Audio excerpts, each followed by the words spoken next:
ఆగిపోవడానికి అదేం మామూలు వ్యక్తి సినిమా కాదు.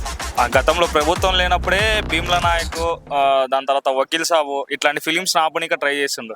₹2 టికెట్ కూడా పెట్టి నష్టపోతున్నా సరే సినిమా ఆడిపించి ప్రొడ్యూసర్స్ కి అండగా పవన్ కళ్యాణ్ నిలబడి ఆ సినిమాలను రిలీజ్ చేయడం జరిగింది. కాబట్టి ఇప్పుడు ప్రభుత్వం బీసీ సంఘాలు ఎవరు పండుగ సాయన్న గారు ఆయన చరిత్ర కొంచెం వ్యతిరేకత ఉంది అన్నట్టు విమర్శలు అయితే వస్తున్నాయి అన్న. మరి ఏ సినిమాకైనా వస్తాయక ఇప్పుడు ఎందుకు విజయ్ దేవరకొండది కింగ్డమ్ ఉంది, ఆ కింగ్డమ్ అనే పేరు హిందీలో ఆల్రెడీ రిలీజ్ అయింది యాక్టర్ది. ఇప్పుడు అందుకే కింగ్డమ్ అనే పేరు కాకుండా దానికి వేరే పేరు పెట్టాలని కింగ్డమ్.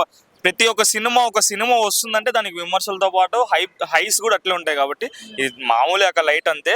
పవన్ కళ్యాణ్ అన్న సినిమా ఆగదు, ఆగిందనుకో ఇంకా వాళ్ళు ఆపిన వాళ్ళు తీవ్ర పరిమాణాలకు గురవుతారు. ఫస్ట్ థింగ్ కన్ఫామ్ గా చెప్తున్నా కదా, ఫస్ట్ రోజు కలెక్షన్లు ఖచ్చితంగా చెప్తున్నాను కదా, పుష్ప రికార్డులు ఆ రికార్డులు ఈ రికార్డులు అని ఇప్పుడు మాట్లాడుకున్నారు. 10 ఫ్లాప్స్ వచ్చినప్పుడే పవన్ కళ్యాణ్ అన్న ఏందనేది తెలిసింది.